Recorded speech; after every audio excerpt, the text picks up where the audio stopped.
Hello दोस्तों, कैसे हैं आप सब।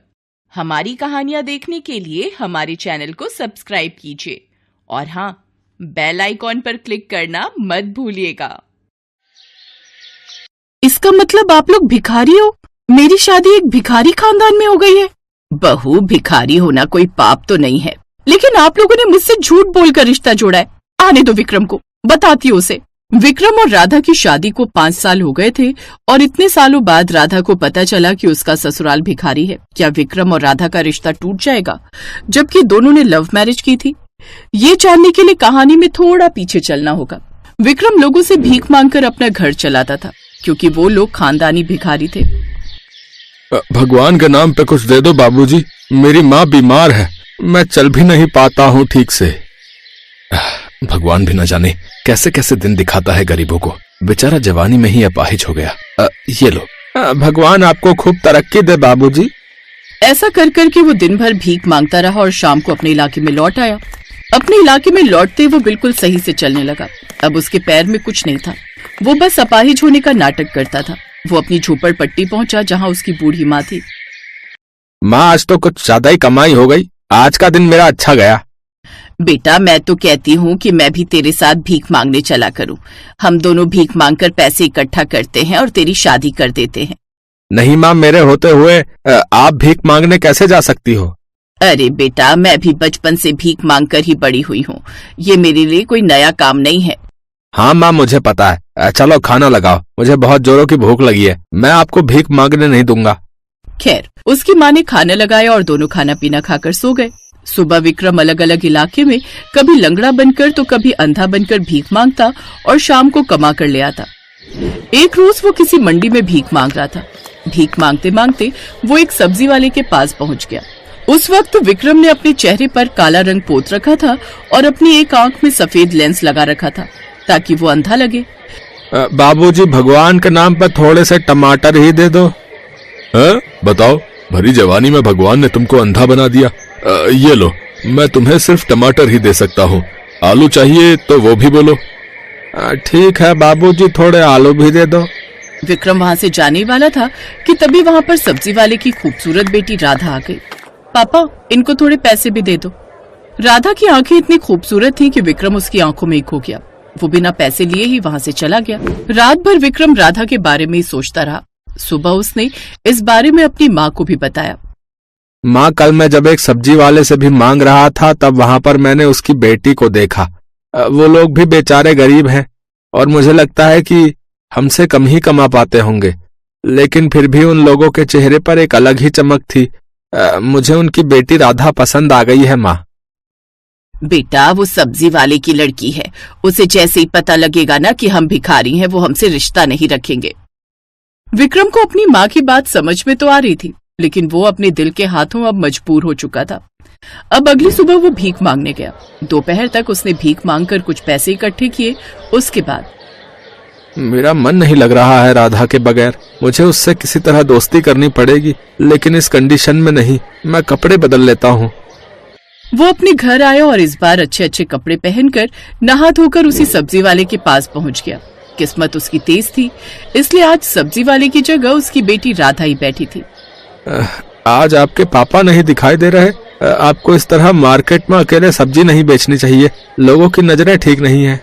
अगर आप मेरे पापा को जानते हैं तो ये भी जानते होंगे कि मैं और पापा सिर्फ 2 ही लोग हैं मेरे परिवार में। जब उन्हें कहीं काम से जाना पड़ता है तो मुझे ही सब्जी का ठेला संभालना पड़ता है। अच्छा, ये बात है। अच्छा, मुझे 2 किलो आलू दे दो। राधा ने उसे 2 किलो आलू दे दिए। ये लीजिए, 50 रुपए हुए आपके। विक्रम ने उसे 100 रुपए दिए और चला गया। राधा उसे पीछे से पुकारती रही, लेकिन उसने मुड़कर देखा ही नहीं। अजीब लड़का है, 50 की जगह 100 देकर चला गया। भिखारी के लिबास में हर रोज विक्रम वहां से चक्कर लगाता रहा, पर राधा उसे पहचान नहीं पाई। एक हफ्ते बाद उसने देखा कि अकेली राधा ही सब्जी बेच रही थी। वो जल्दी से कपड़े बदलकर फिर से आ गया। आप भी कमाल करते हैं। मैं पिछले 1 हफ्ते से आपको ही ढूंढ रही थी, पर आप कहीं मिले ही नहीं। आप उस दिन मुझे ज्यादा पैसे दे गए थे। मैं जानबूझकर आपको ज्यादा पैसे दे गया था जी। मैं अक्सर देखता रहता हूँ कि लोग आपसे पैसे कम करवाते हैं। आप जैसी सीधी सादी भोली लड़की का दुख मुझसे देखा नहीं जाता था, इसलिए मैंने आपको पैसे ज्यादा दे दिए। मुझे आपका स्वभाव बहुत पसंद है। अगर आपकी तरह हर कोई सोचने लगे तो ये देश ही बदल जाए। वैसे आप क्या करते हैं? ज्यादा बड़ा आदमी तो नहीं हूँ, मेहनत मजदूरी करके अपनी जिंदगी काटता हूँ। आपकी तरह मेरी भी सिर्फ माँ ही है और कोई नहीं। अब विक्रम जब भी राधा को अकेले देखता था उसकी दुकान पर आता था, घंटों बातें करता था और थोड़ी सी सब्जी लेकर चला जाता था। फिर एक दिन, राधा, हम दोनों इतने दिनों से एक दूसरे से मिल रहे हैं। मैं तुम्हें जान गया हूँ, तुम भी मुझे अच्छी तरह जान गई हो। असली बात यह है कि मैं तुम्हें पसंद करने लगा हूँ राधा। मैं तुमसे शादी करना चाहता हूँ। इतने में वहाँ पर राधा का पिता आ गया। पहले तो विक्रम डर गया, लेकिन बेटा, मैंने राधा बिटिया के लिए कई लड़के देखे, लेकिन हम इतने गरीब हैं कि दहेज दे नहीं सकते। इस वजह से सबने रिश्ता करने से मना कर दिया। रिश्ते के लिए तो मैं तैयार हूँ, लेकिन हमारे पास दहेज देने के लिए कुछ नहीं है। कोई बात नहीं चाचा, मुझे दहेज नहीं चाहिए। मुझे राधा का स्वभाव बहुत पसंद है। ठीक है, अपनी माँ को लेकर आ जाना, शादी की बात कर लेते हैं। विक्रम उस दिन बहुत खुशी खुशी अपने घर आया और अपनी माँ को सारी बात बता दी। माँ, आज के बाद हम इस इलाके में नहीं रहेंगे, वरना उन्हें पता चल जाएगा कि हम लोग भिखारी हैं। लेकिन बेटा, अगर किसी दिन धोखे से पता चल गया तो बहू को बहुत बुरा लगेगा, रिश्ता भी टूट सकता है। अरे ऐसा कुछ नहीं होगा माँ, मैं सब कुछ संभाल लूंगा, बस यहाँ से चलो। विक्रम ने किसी जंगल के बीचों बीच बिल्कुल सुनसान जगह पर कुछ ही दिनों में मिट्टी का मकान बनाकर तैयार कर लिया और उसके कुछ दिनों बाद दोनों की शादी हो गई। सुहागरात की अगली सुबह, राधा, मैं काम पर जा रहा हूँ, तुम माँ का ख्याल रखना। ये भी कोई कहने की बात है? मैंने कभी अपनी सगी माँ को देखा नहीं, इसलिए अब यही मेरी माँ है। मेरे बेटे ने बिल्कुल सही बहू ढूंढ कर दी है मुझे। तो इस तरह विक्रम काम पर बताकर जाता था, लेकिन बाहर गेटअप चेंज करके भीख मांगने लगता था। ऐसे ही 5 साल बीत गए। फिर एक दिन जब वो मार्केट में भीख मांग रहा था तो राधा ने उसे देख लिया। वो चुपचाप घर आई और अपनी सास को सारी बात बता दी। अब कहानी एक बार फिर से प्रेजेंट टाइम में वापस आ गई। सास बहू बातें कर ही रहे थे कि तभी विक्रम आ गया। आ गए भीख मांगकर? ये सुनकर विक्रम घबरा गया। देखो, अब छुपाने की कोई बात नहीं है, मैंने अपनी आंखों से देख लिया तुम्हें भीख मांगते हुए। तुमने मेरे साथ धोखा किया है। हाँ, मैं मानता हूँ कि मैंने तुम्हारे साथ धोखा किया है, लेकिन अगर मैं तुम्हें बता देता कि मैं भिखारी हूँ तो क्या तुम मुझसे शादी करती? मैं किसी भी कीमत पर तुमसे शादी करना चाहता था, इसलिए मैंने ये सब किया है और मैं अच्छा खासा कमा लेता हूँ। अब तुम जो भी सजा देना चाहो दे सकती हो। पहली बात तो इस बारे में मेरे पिता को मत बताना, वरना उन्हें बहुत ठेस पहुंचेगी। और आज के बाद भीख मांगना बंद कर दो। यहीं घर के बाहर हम चाय समोसे की दुकान खोल लेते हैं, फिर धीरे धीरे ढाबा बना लेंगे। और सामान कैसे बेचना है ये मुझे अच्छी तरह आता है। बहू दिल की सच में बहुत अच्छी है। इतनी बड़ी सच्चाई पता चलने के बाद भी तू हमारा साथ दे रही है। मैं इतनी प्यारी माँ को खोना नहीं चाहती माँ जी। ये मेरा परिवार है, मैं कभी नहीं छोड़ सकती अपने परिवार को। अब विक्रम ने जो पैसे इकट्ठा किए थे उन पैसों से घर के बाहर दुकान खोल ली और खुशी खुशी अपनी जिंदगी बिताने लगे।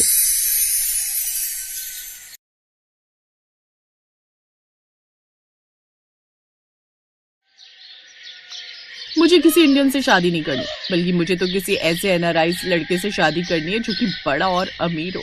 अरे तू तो इतने बड़े घर की बेटी है, कोई भी एनआरआई रिश्ता तेरे लिए आई जाएगा और तेरा विदेश में ससुराल होने का ख्वाब भी पूरा हो जाएगा। शान्या मित्तल परिवार की बेटी थी, जो कि शहर का अमीर परिवार था। उसके पिता शहर के बड़े बिल्डर थे, जिनके पास पैसों की कोई कमी नहीं थी। शान्या शुरू से ही बड़े नाजों से पली बड़ी थी। दोस्तों के साथ खूब पार्टी करना और अमीर लोगों के साथ उठना बैठना, यही उसके शौक और पसंद थे। लेकिन उसे कुछ नापसंद था, तो वो था गरीब और भिखारी लोग। उसे भिखारी लोगों से सख्त नफरत थी। ऐसे ही एक रोज जब शान्या अपनी गाड़ी में कहीं जा रही होती है और उसकी गाड़ी एक सिग्नल पर रुकती है, फटे पुराने मैले कुचैले कपड़ों में एक भिखारी बूढ़ी औरत वहां आती है। इस गरीब को कुछ दे दे बेटी। छी, मेरी गाड़ी से दूर रहो, इसे हाथ मत लगाओ, चलो जाओ। बेटी कल से कुछ नहीं खाया है, 2 रोटी खा लूंगी, पैसे दे दे। ओफो, इन गरीब भिखारियों ने भी इंडिया की हालत खराब कर रखी है। लेकिन वो बूढ़ी औरत जो माथे की लकीरें देखकर भविष्य भी पढ़ लेती थी, वो मन ही मन मुस्कुराते हुए कहती है, तू भी बहुत ही जल्द। क्या? हाँ, क्या बहुत ही जल्द? कुछ नहीं। शान्या गाड़ी लेकर वहां से चली जाती है। ऐसे ही समय बीता। कुछ समय बाद शान्या अपने माता पिता के साथ शहर की एक बड़ी पार्टी में गई, जहां और भी बहुत सारे लोग आए हुए थे। उसी पार्टी में निखिल नाम का एक एनआरआई लड़का भी आया हुआ था। यस मैं कुछ दिन पहले लंदन से इंडिया कुछ दिन के लिए आया हूँ, किसी काम के सिलसिले में। जल्दी वापस लौट जाऊंगा। ये तो कोई एनआरआई लगता है। हाँ, ये लंदन में रहता है, वहीं का बिजनेसमैन है। वाह, ये तो बिल्कुल वैसा ही लड़का है जैसा मुझे चाहिए, एनआरआई और फॉरेन में जिसका बिजनेस हो। अब शान्या निखिल से दोस्ती बढ़ाती है। निखिल दिखने में हैंडसम था, इसलिए वो जल्दी से शान्या को पसंद भी आ गया। दोनों की दोस्ती प्यार में बदली और दोनों में प्यार हो गया। फिर एक रोज, निखिल अब मुझे इंडिया में नहीं रहना है, मैं यहाँ रहकर बोर हो चुकी हूँ, अब मुझे विदेश में सेटल होना है, वहाँ तुम्हारे फैमिली बिजनेस में हाथ बटाना है। मैं चाहती हूँ तुम जल्दी से मेरे घर आकर मेरे पेरेंट्स से मेरा हाथ मांगो। अब निखिल ऐसा ही करता है, वो उसके घर जाकर उसका हाथ मांगता है और एनआरआई दामाद की बात सुनकर वो भी इसके लिए खुश हो जाता है। फिर सबकी रजामंदी से उनकी शादी हो जाती है। शादी के बाद जैसे ही शान्या उसके साथ लंदन पहुंचती है तो उसकी सास और ससुर एयरपोर्ट पर उसका स्वागत करते हैं। वाह, हमारी बहू तो बड़ी सुंदर है। पैरी पौना मम्मी जी, पापा जी। खुश रहो बहू, चलो अब घर चलो, मैं अभी टैक्सी बुलाता हूँ। Taxi taxi. कमाल है, इतने अमीर होकर भी ये टैक्सी में घर जा रहे। सच में बड़े डाउन टू अर्थ हैं ये लोग। अच्छा निखिल, हमारा घर का है? लंदन स्ट्रीट में। लगता है ये लंदन का कोई पॉश इलाका है। कुछ देर बाद वो सब लंदन स्ट्रीट पर पहुंच जाते हैं। अब तुम अपनी आंखों पर ये पट्टी बांध लो। लेकिन क्यों? हमारे यहाँ ऐसे ही स्वागत किया जाता है नई बहू का। लगता है बड़ा ही आलीशान स्वागत होगा मेरा एनआरआई ससुराल में। उसकी आंखों पर पट्टी बांध दी जाती है और कुछ देर बाद निखिल उसका हाथ पकड़कर उसे घर की ओर ले जाता है। फिर उसकी पट्टी खोलता है। शान्या खुशी खुशी आंखें खोलती है, जहां लंदन स्ट्रीट पर सड़क किनारे बनी टेंट की झोपड़ी देखकर वो हैरान ही रह जाती है। ये क्या है? तुम्हारा ससुराल, और क्या। लेकिन इस टेंट में? हाँ बहू, यही तो तुम्हारा ससुराल है। क्या? लेकिन ये सब? ओफो भाभी, अब अंदर भी आओ, सारी बातें यही कर लोगी क्या?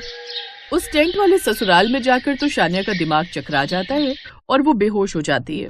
कुछ देर बाद वो होश में आती है और निखिल को भिखारियों जैसे कपड़ों में देखकर कहती है, निखिल ये क्या है? तुमने ये भिखारियों जैसे कपड़े क्यों पहन लिए?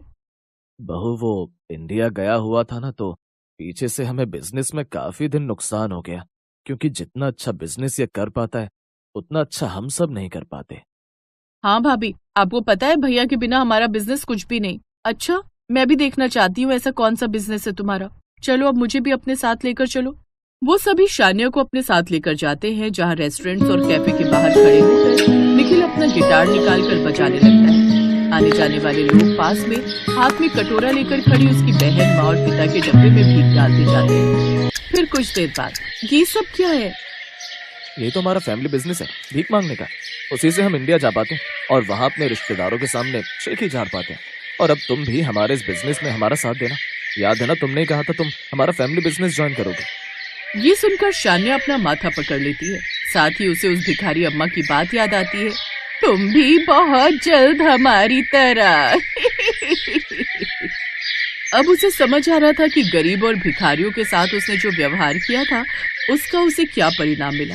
इसीलिए कहते हैं किसी भी गरीब इंसान से नफरत नहीं करनी चाहिए और ना ही उनकी गरीबी का मजाक उड़ाना चाहिए, बल्कि जितना हमसे हो सके उनकी मदद करनी चाहिए, क्योंकि क्या पता जिंदगी कब आपको कौन सा समय दिखा दे।